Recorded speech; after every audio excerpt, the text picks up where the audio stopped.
अस्सलाम वालेकुम नाज़रीन, सियासत टीवी के प्राइम टाइम में आप सबका तहे दिल से इस्तकबाल है। मैं हूं फरजान अहमद। सबसे पहले पेश है प्राइम टाइम की हेडलाइंस। कालेश्वरम प्रोजेक्ट पर घोष कमीशन की रिपोर्ट पर केसीआर और हरीश राव के खिलाफ 7 अक्टूबर तक कोई कार्रवाई न की जाए, तेलंगाना हाईकोर्ट की हिदायत। बीआरएस लीडरों को मिली राहत। बीआरएस पार्टी ने एमएलसी कविता को पार्टी से मुअत्तल कर दिया। कविता के सनसनीखेज इल्जामात के बाद केसीआर ने किया बड़ा फैसला। तेलंगाना हुकूमत बीआरएस को खत्म करने के लिए कर रही है साजिश। कालेश्वरम प्रोजेक्ट की सीबीआई जांच के हुक्म पर बीआरएस लीडर प्रवीण कुमार का रद्द-ए-अमल। हैदराबाद के पुराने शहर में 16 सितंबर से पासपोर्ट सेवा केंद्र अपनी खिदमात का करेगा आगाज। मरकजी वजीर करेंगे इफ्तिताह। रुकने पार्लियामेंट हैदराबाद असद ओवैसी ने दी इत्तला। एक वोटर के 2 एपिक नंबर है। मोदी हुकूमत पर वोट चोरी का इल्जाम। कांग्रेस तर्जुमान पवन खेड़ा की प्रेस कॉन्फ्रेंस। सैलाब और लैंडस्लाइड से मुतासरा शुमाली रियासतों के लिए खुसूसी पैकेज फौरी जारी करें। मुतासरा खानदानों को मुनासिब मुआवजा देने के लिए पीएम केयर फंड का इस्तेमाल करें। कांग्रेस सदर खड़गे की अपील। इसराइली फौज की सफाकियत इंतहा को छूने लगी। काबिज फौज ने गाजा में किए मजीद हमले। 24 घंटों में 117 फलस्तीनी शहीद। और बेल्जियम ने फ़लस्तीन को रियासत की हैसियत से तस्लीम करने का किया फैसला। इसराइल पर सख्त पाबंदियों का भी किया ऐलान। हेडलाइंस आपने देखी और पेश खबरों की तफसीलात। शुरुआत करेंगे बड़ी खबरों से। तेलंगाना हाईकोर्ट ने रियासती हुकूमत को हिदायत दी कि पीसी घोष कमीशन की रिपोर्ट के नतीजे की बुनियाद पर साबिक चीफ मिनिस्टर केसीआर और साबिक रियासती वज़ीर टी हरीश राव के खिलाफ कोई कार्रवाई न की जाए। घोष कमीशन ने कालेश्वरम प्रोजेक्ट में मुबैना बदनबाजियों की जांच मुकम्मल करने के बाद रिपोर्ट पेश की, जिसको असेंबली में पेश किया गया और चीफ मिनिस्टर रेवंत रेड्डी ने सीबीआई जाँच की हिदायत दी थी। केसीआर और हरीश राव ने इस फैसले के खिलाफ तेलंगाना हाईकोर्ट से रुजू किया, जिस पर अदालत ने कहा कि 7 अक्टूबर तक कोई कार्रवाई इस रिपोर्ट की बुनियाद पर न की जाए। अगली समाअत 7 अक्टूबर को होगी। इस तरह केसीआर और हरीश राव को एक तरह से उबूरी राहत मिल गई है। बीआरएस पार्टी ने आज एक बड़ा फैसला किया। पार्टी सरबराह केसीआर ने एमएलसी कविता को पार्टी से मुअत्तल कर दिया है। इत्तलात के मुताबिक ये कार्रवाई पार्टी डिसिप्लिन की खिलाफवर्जी की बुनियादों पर की गई है। पार्टी के अंदरूनी इख्तिलाफात और हालिया दिनों में कविता की जानिब से सनसनीखेज इल्जामात के दरमियान ये बड़ा फैसला सामने आया और फैसले के गहरे असरात मुरतब होने के इम्कानात हैं।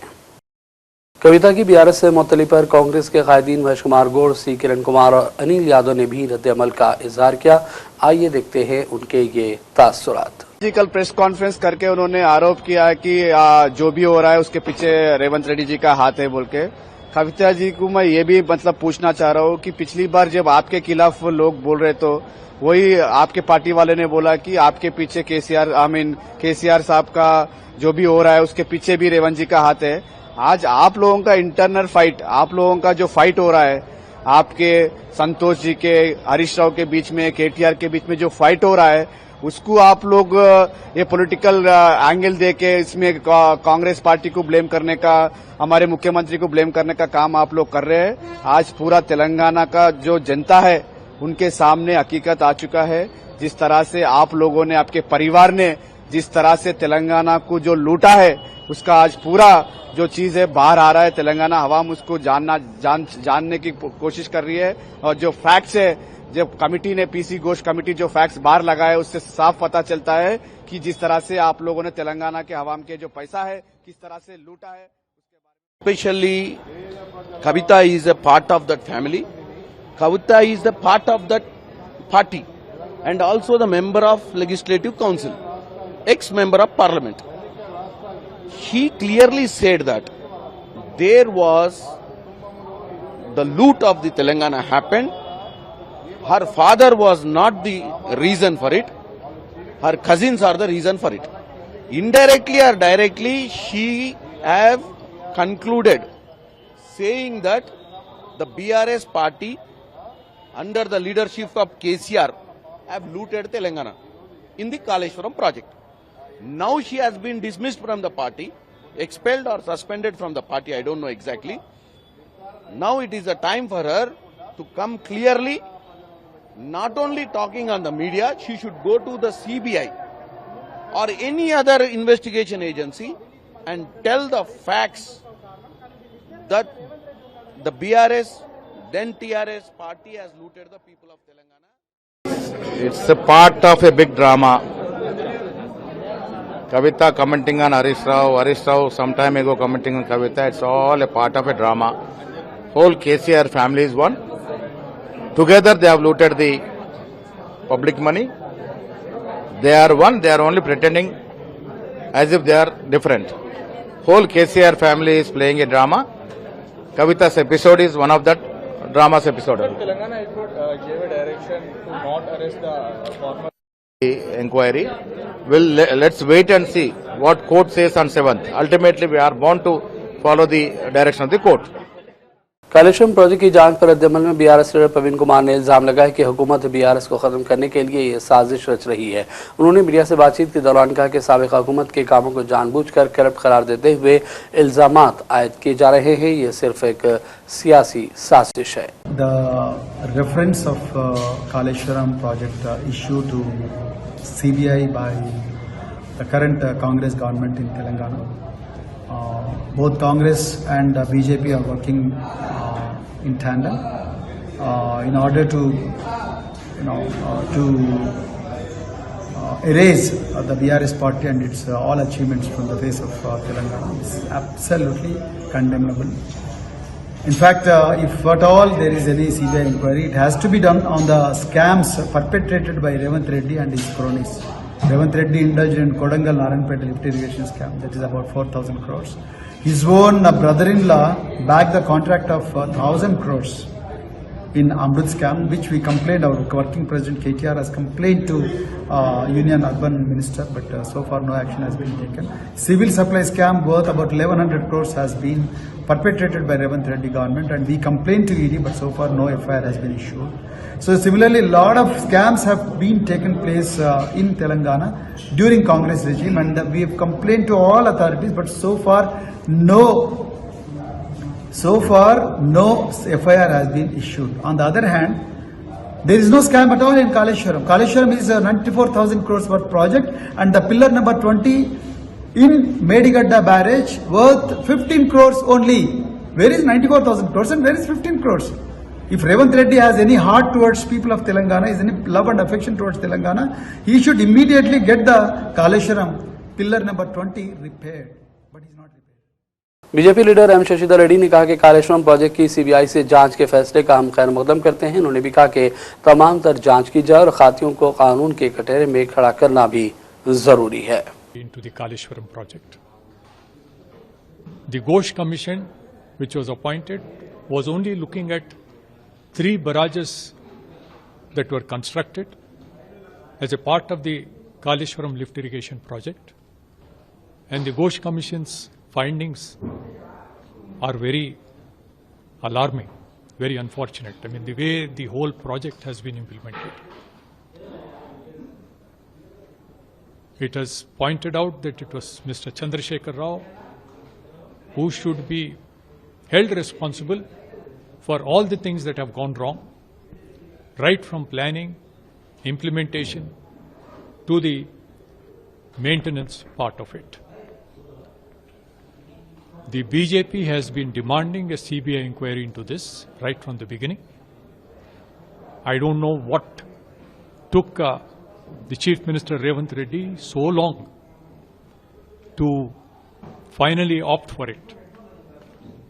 I think the BJP welcomes this, and all the facts should come out, will come out, of all those people who are responsible, and the colossal waste and the amount that has been spent wastefully. What is the benefit that the farmers of the state could get? These will be exposed, and those responsible, including, say, Chandrasekhar Rao, should be.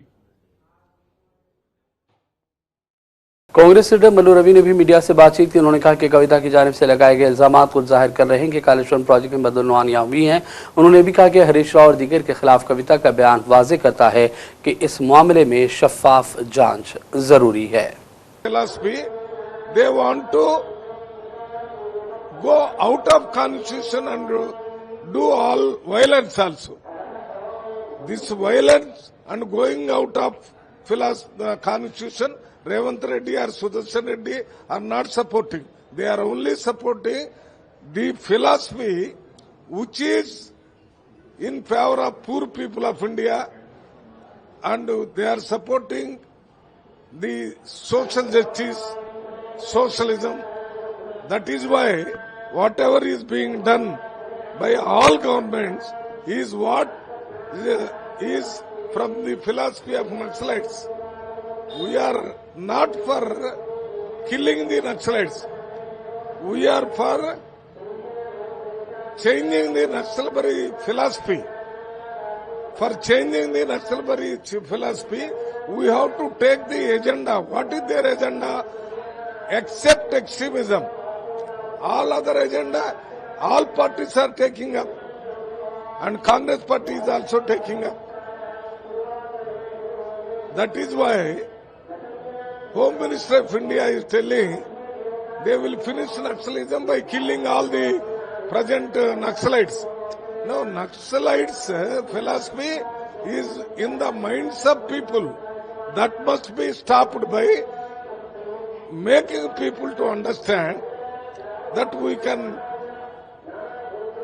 change the system without extremism.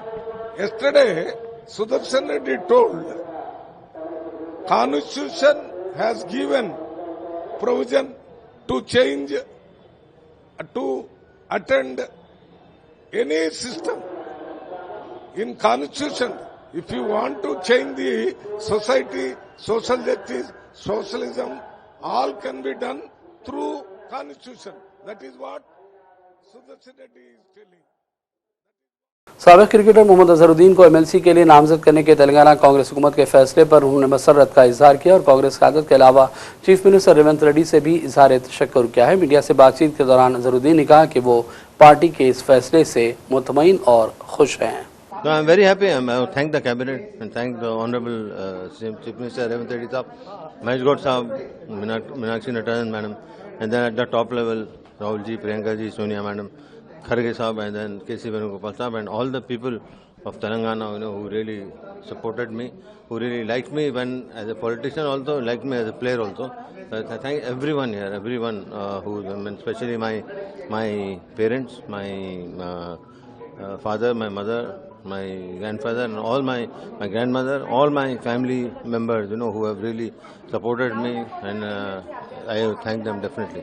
So I am very happy to be nominated. I think all my hard work, like when in cricket, it took a long time to become a cricketer. साबिक वज़ीर KTR ने social media पर एक post share की। उन्होंने याद दिलाया कि तेलंगाना के साबिक वज़ीर आला KCR हमेशा कहा करते हैं कि आम आदमी के मसले हल करने पर ही टेक्नोलॉजी का मकसद पूरा होता है। KTR ने कहा कि तेलंगाना के नौजवानों की तख्लीकी सलाहियतों को उभारने के लिए टी-हब, वी-हब और टी-वर्क जैसे इदारे कायम किए गए। इनमें से टी-हब के ताउन से इंसाफ के लिए जद्दोजहद करने वालों की मदद के लिए एक तेलंगाना का नौजवान सामने आया। ये आदर्श है जिसने CLNS नामी मोबाइल एप्लीकेशन तैयार की जो सिर्फ ₹1 में कानूनी मशवरे फराहम करती है। ये खदमात मुल्क भर में दस्तियाब हैं और आदर्श तेलंगाना का वक़ार बढ़ा रहा है। KTR ने आदर्श को मुबारकबाद दी और कहा कि वो मज़ीद कामयाबी हासिल करे और आला मनाजिल तय करे।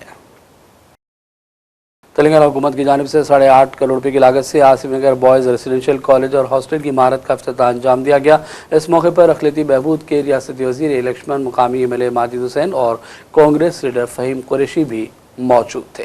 हमारा माइनॉरिटी जूनियर कलाशाला आज 8 करोड़ का बजट के इनग्रल करें हम मिनिस्टर की तरफ से। हम हमारा लोकल MLA हमारा कुरैश भाई और हमारा कलेक्टर हम सेक्रेटरी इनग्रल करें जो स्टूडेंट्स को आगे एजुकेशन देने के लिए, अच्छा फैसिलिटीज़ देने के लिए और आगे जाने के लिए हम मिनिस्टर की तरफ से हम पूरा जो हमारा प्रिंसिपल हमारे एजुकेशन इंस्टीट्यूशन जो भी है उन लोग हम रिक्वेस्ट कर रहे हैं अच्छा बच्चे के लिए पढ़ाई करो। जो भी आपको तकलीफ है हमारा को जो नोटिस ला लो, हम आगे जाके जो बजट सैंक्शन करेंगे। जनाब आमिर अली खान न्यूज़ एडिटर रोज़नामा सियासत ने महबूबाबाद ज़िला का दौरा किया। मुकामी मुस्लिम आबादी की जानिब से अखिलती कन्वेंशन में शिरकत की और खिताब भी किया। इस मौके पर मुअज़्ज़ज़ शख्सियात ने आमिर अली खान से मुलाकातें की और मुख्तलिफ उमूर पर उनसे तबादले ख्याल भी किया। हौसलों से होते हैं, तो आपको अपना हौसला बुलंद रखना है। आपको ये सोच के आगे बढ़ना है कि मेरे को तरक्की करना है, मैं तरक्की करूंगा, मेरे साथ मेरी कौम तरक्की करेगी, जब भी आपके साथ आपकी तरक्की मिल सकती है। अगर तारीख को भी देखेंगे 1400 साल पहले तो हुजूर अकरम सल्लल्लाहु अलैहि वसल्लम जब बाहर निकले थे तबलीग करते हुए, इस्लाम को फैलाते हुए निकले थे, तो उनके भी बहुत सारे मुखालिफिन थे वहां। जो लोग मुखालिफिन थे उनको काफिर बताया गया। अब यहाँ पे हिंदू मुसलमान को लड़ाने के लिए ये बीजेपी आरएसएस वाले बोलते हैं कि काफिर मतलब हिंदू। अरे हिंदू सऊदी अरब में कहाँ था भाई? तो ये लड़ाने की एक तरीके हैं, हमारे को भी उलझा के छोड़ने की चीज है। मगर भारत जब हुजूर निकले आगे तो हुजूर का साथ कौन दिए? गरीब लोग दिए। कोई पैसे वाला हुजूर के साथ नहीं आया। हुजूर के साथ मुखालिफत करने वाले पैसे वाले थे वहां पे। तो गरीब के साथ अगर जिंदगी गुजारते हैं, एक गरीब आदमी अगर तरक्की करता है और वो जब तक, अगर फर्ज करिए मैं कोई एक या इदारा लगाया उससे 100 लोग तरक्की कर रहे हैं या 100 लोगों का घर चल रहा है, तो जब तक वो इदारा चलेगा मेरे को अल्लाह ताला वहां पे सवाब देते रहेगा। यहाँ पे सवाब की जरूरत नहीं है। अल्लाह के फजल से मैं बहुत खुश हूँ, मेरा अखबार है, मेरे पास बहुत चीजें हैं, मगर मैं आगे ये देख रहा हूँ कि मैं तरक्की करना नहीं। कल अल्लाह ताला ये पूछने वाला है कि मैं तेरे को अखबार दिया था, तेरे को दौलत दिया था, इज्जत दिया था, शोहरत दिया था, तू क्या करा? बोल के अगर मैंने पूछा तो मैं क्या जवाब दूंगा? मैं अपने जवाब से डर के आप लोगों की मदद करने के लिए आया। आप लोग ये सोच के आपकी तरक्की हो सकती है, आपकी मदद हो सकती है। अगर आप 1000 रुपए कमा रहे हैं, मैं अगर कुछ मदद कर सकता हूँ उसमें, जिससे कि आपकी आमदनी 2000 3000 हो सकती है, तो आप लिख के बताइए। इंशाअल्लाह ताला मैं आपके सामने हूँ, कभी भी मेरे तक आप पहुँच सकते हैं।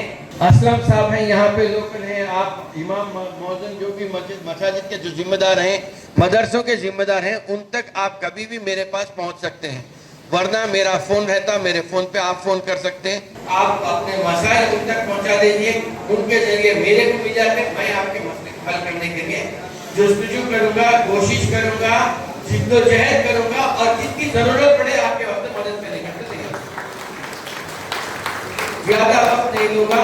सिर्फ ये बोलूंगा कि आप कैसा अपने मसाइल को हल करने का है, अगर यहाँ पर आप जिम्मेदारों को दे दीजिए। ये जो आज जलसा ऑर्गेनाइज करे हैं उनके जिम्मेदारों तक दे दीजिए। खवातीन भी दे सकते हैं, लड़के ठहरे हुए बहुत सारे नौजवान हैं। अब नौजवानों के लिए मैं आपको क्या बोलूं, गुज़िश्ता 6 महीने में 300 तेलंगाना जर्नलिस्ट यूनियन की जानिब से इंडिया इत्तेहाद के नायब सदर जमहूरिया के उम्मीदवार सुदर्शन रेड्डी की मीट द प्रेस मुनक़िद की गई। इस मौके पर सुदर्शन रेड्डी ने कहा कि इस ओहदे के लिए वो मौजूद तरीन शख्सियत है और हर चैलेंज का सामना करने के लिए भी वो तैयार हैं। చేసిన పని ఏమిటంటే ఆ ఉన్న అధికారాల మీద నియంత్రణ. Essentially it is a document which imposes limitations on the power. దాని మీద చర్చ జరగాలి కదా. బయట పోతోగా అనకుండా కొన్నిసార్లు ముఖ కవళికలతోటే ఆయన వేణుగోపాల్ ప్రతిపక్ష నాయకుడు, ఆయన లేవగానే అంటాడు. ప్రధాన పక్షానికి చెందినటువంటి నేత లేవగానే చెప్పండి సార్. ఇది ఎటుదారి ఇస్తుంది పరిస్థితి.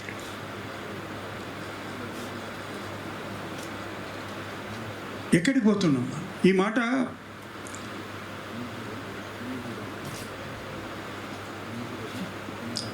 ఫస్ట్ స్పీకర్ మౌలాంకర్ ఒక సందర్భంగా అంటాడు, ఇది మెజారిటేరియన్ రూల్ కాదు. మనం ఈ సంవిధానాన్ని పార్లమెంట్లో చర్చను, విధి విధానాల మీద జరిగేటువంటి వాదోపవాదాలను మెజారిటీ మైనారిటీగా చూస్తే ఆ రోజు ఈ దేశంలో ప్రజాస్వామ్యం అంతమైపోయినట్టే లెక్క. స్పీకర్ అంటాడు ఈ మాట. ప్రభుత్వానికి మెజారిటీ ఉంది. अगर आप तमाम अकाउंट्स के लिए एक ही पासवर्ड का इस्तेमाल करते हैं तो तेलंगाना पुलिस ने ऐसे अफराद को चौकस रहने का मशवरा दिया। पुलिस ने कहा कि पासवर्ड के मामले में एहतियात करें, हर एक के लिए एक ही पासवर्ड इस्तेमाल न किया जाए। सोशल मीडिया और बैंकिंग के लिए अलग अलग पासवर्ड रखा जाए। अगर तमाम अकाउंट्स का एक ही पासवर्ड रखा जाता है तो खतरात से दो चार होने का अंदेशा रहता है। पुलिस ने मशवरा दिया कि आसानी से याद रहने वाले जैसे कि ABCDEF या 1 2 3 4 5 6 वाले पासवर्ड हरगिज न रखें। इसके अलावा तारीख पैदाइश और मोबाइल नंबर का भी पासवर्ड के लिए इस्तेमाल करना खतरा बन सकता है। पुलिस ने अवाम को साइबर जराइम से चौकस रहने का भी मशवरा दिया है। पुराने शहर हैदराबाद में 16 सितंबर से पासपोर्ट सेवा केंद्र की खिदमात का आगाज़ हो जाएगा। इफ्तिताह मरकजी वजीर करेंगे। इस बात की इत्तला असदुद्दीन ओवैसी रुकने पार्लिमान हैदराबाद ने अपने एक्स पैगाम पर दी। उन्होंने कहा कि शहरी सहूलत से इस्तेफादा हासिल कर सकेंगे जो कि एक तवील अरसे से मुतालबा कर रहे थे। पहला पासपोर्ट सेवा केंद्र ये पुराने शहर में कायम होगा जो किसी मेट्रो स्टेशन में काम करेगा। ये मरकज़ MGBS यानी Mahatma Gandhi bus station metro station पर काम करेगा, जहां पहले ही सऊदी अरब के लिए VFS सेंटर मौजूद है। MGBS स्टेशन रेड और ग्रीन मेट्रो लाइन को सर्विस फराहम करता है। ज़ेरीना मुतालबे को पूरा करने पर रुकन पार्लियामेंट हैदराबाद असद ओवैसी ने वजारत ख़ारिजा हिंद से इजहार तशक्कुर किया है। मीना हॉस्पिटल अतापुर की जानिब से हेल्थ कैंप का इनेकाद अमल में लाया गया है। माह रबीउल अव्वल की मुनासिबत से मुफ्त कंसल्टेशन होगा और दीगर मुख्तलिफ खदमात पर भारी डिस्काउंट भी आवाम को फराहम किए जा रहे हैं। आवाम इससे इस्तेफादा कर सकते हैं। जैसे कि आपको बताया गया है कि मिलादुन नबी के मौके पर एक माहाना जो है कैंप का इंतखाब किया गया है, जिसमें इससे पहले की तरह जिस तरह मीना हॉस्पिटल वक्फे से जो है कौम की खिदमत के लिए सर्विसेज देता रहा है, इसी तरह अभी भी जो है तकरीबन हर शोबे में आपको फ्री कंसल्टेशन और एडमिशन्स और ऑपरेशंस में डिस्काउंट्स दिया जाएगा। इस मुबारक महीने के फजीलत से आप लोगों से गुजारिश है कि इसका फ़ायदा उठाएं और सारे डिपार्टमेंट जो है gynaecology, ophthalmology, general medicine, dermatology, orthopaedics, paediatrics, इन सभी शोबों में कंसल्टेशन फ्री रहेगा और डिस्काउंट जो है ऑपरेशन या एडमिशन होने पे 20% डिस्काउंट दिया जाएगा। बाकी लैब टेस्ट है और दवाइयों में भी डिस्काउंट्स मौजूद हैं। रिगार्डिंग हमारे डिपार्टमेंट जो आँखों का डिपार्टमेंट है, इसमें मोतिये के ऑपरेशन और ग्लोकोमा, तिरछेपन का ऑपरेशन छोटे से छोटे बच्चों तक का होता है। लंदन में पेश आए सड़क हादसे में हैदराबाद से ताल्लुक़ रखने वाले 2 नौजवान हलाक हो गए। हादसा उस वक्त पेश आया जब विनायक निमज्जन से वापस आते हुए इनकी 2 कारें आपस में टकरा गई। मैरूकिन की शनाख्त नादरगुल के रहने वाले 23 साल चैतन्य और उपल के रहने वाले 21 साल ऋषि तेजा के तौर पर की गई। हादसे में मजीद 5 अफराद जख्मी भी हुए हैं, जिनमें से 2 की हालत नाजुक है। तमाम तेलंगाना और आंध्र प्रदेश से ताल्लुक़ रखते हैं। और बढ़ते हैं चंद कौमी और आलमी खबरों की जानिब। कांग्रेस तर्जुमान पवन खेड़ा ने प्रेस कॉन्फ्रेंस की और कहा कि एक वोटर के 2 एपिक नंबर भी मौजूद हैं। उन्होंने मोदी हुकूमत पर वोट चोरी के इल्ज़ाम लगाए और कहा कि हमारे पास वाज़े तौर पर सबूत मौजूद हैं। तो एपिक नंबर का मैंने आपको उदाहरण दिए। अब ये तमाम रसीदें, क्योंकि कल को फिर सोर्स कह दें कि साहब नहीं मिली, तो ये रसीदें भी हमने इकट्ठी की। ये भी लाखों की तादाद में है। आपको बताया 89 लाख 89 लाख ये अलग अलग जिले की ये रसीदें हैं। चुनाव आयोग की मोहर है, चुनाव आयोग ने रसीद दी है। कल को कोई आपको बुला के कहे सोर्स की तरफ से कि साहब कांग्रेस पार्टी ने या इंडिया गठबंधन ने कोई शिकायत दर्ज नहीं कराई, कोई ऑब्जेक्शन नहीं दर्ज कराई, तो ये प्रेस कॉन्फ्रेंस गवाही देगी, आपके कैमरास गवाही देंगे, आपकी कलम गवाही देगी कि नहीं हम देख कर आए हैं, ये रसीदें दे चुके हैं, मिल चुकी हैं हमें।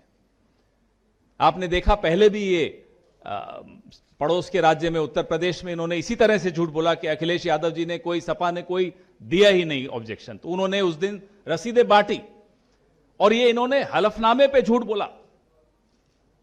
अब हम भी यही चाहते हैं कि सुचारू रूप से इलेक्शन हो। हम भी चाहते हैं कि एक भी गलत आदमी वोटर लिस्ट पे नहीं रहे और एक भी सही व्यक्ति का नाम वोटर लिस्ट से नहीं कटे। ये हम सबकी जिम्मेदारी है, आपकी भी, हमारी भी और चुनाव आयोग की सबसे ज्यादा।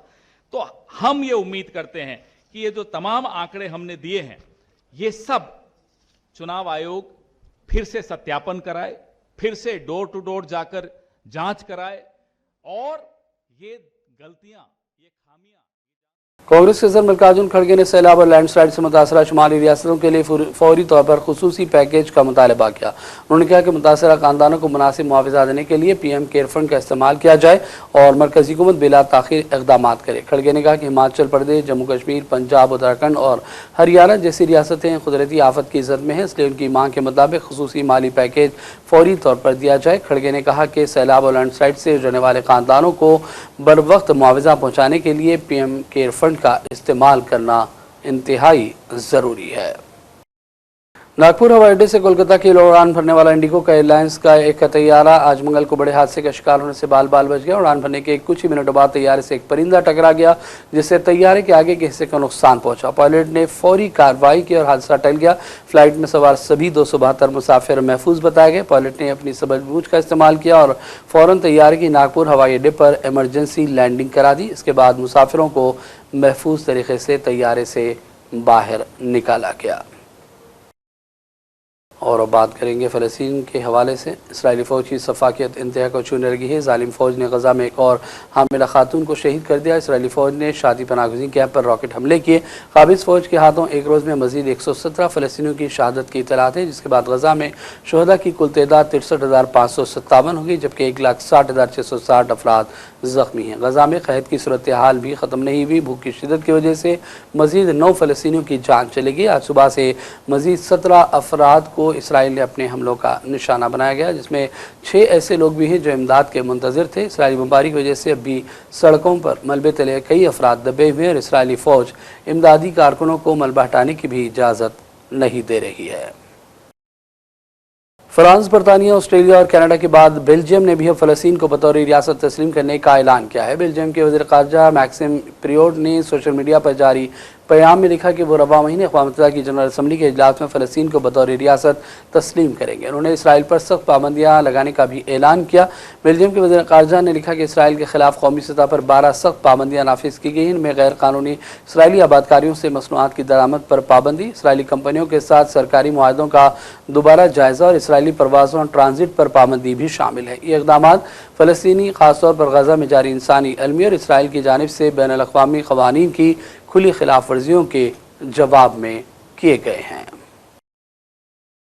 और अब आखिर में टाइम्स पर डालेंगे एक और नज़र। कालेश्वरम प्रोजेक्ट पर घोष कमीशन की रिपोर्ट पर केसीआर और हरीश राव के खिलाफ 7 अक्टूबर तक कोई कार्रवाई न की जाए। तेलंगाना हाईकोर्ट की हिदायत। बीआरएस लीडरों को मिली राहत। बीआरएस पार्टी ने एमएलसी कविता को पार्टी से मुअत्तल कर दिया। कविता के सनसनीखेज इल्जामात के बाद केसीआर ने किया बड़ा फैसला। तेलंगाना हुकूमत बीआरएस को ख़त्म करने के लिए कर रही है साजिश। कालेश्वरम प्रोजेक्ट की सीबीआई जांच के हुक्म पर बीआरएस लीडर प्रवीण कुमार का रद्द-ए-अमल। हैदराबाद के पुराने शहर में 16 सितंबर से पासपोर्ट सेवा केंद्र अपनी खिदमात का करेगा आगाज़। मरकजी वजीर करेंगे इफ्तिताह। रुकने पार्लियामेंट हैदराबाद असद ओवैसी ने दी इत्तला। एक वोटर के 2 एपिक नंबर है। मोदी हुकूमत पर वोट चोरी का इल्ज़ाम। कांग्रेस तर्जुमान पवन खेड़ा की प्रेस कॉन्फ्रेंस। सैलाब और लैंडस्लाइड से मुतासरा शुमाली रियासतों के लिए खुसूसी पैकेज फौरी जारी करें। मुतासरा खानदानों को मुनासिब मुआवजा देने के लिए पीएम केयर फंड का इस्तेमाल करें। कांग्रेस सदर खड़गे की अपील। इसराइली फ़ौज की सफाकियत इंतहा को छूने लगी। काबिज़ फ़ौज ने गज़ा में किए मज़ीद हमले। 24 घंटों में 117 फ़लस्तीनी शहीद। और बेल्जियम ने फ़लस्तीन को रियासत की हैसियत से तस्लीम करने का किया फ़ैसला। इसराइल पर सख्त पाबंदियों का भी किया ऐलान। प्राइम टाइम का सिलसिला फ़िलहाल यहीं ख़त्म करते हैं। मोहम्मद फरजान अहमद को पूरी टीम के साथ इजाज़त दें। देखते रहिए सियासत टीवी। अल्लाह हाफ़िज़।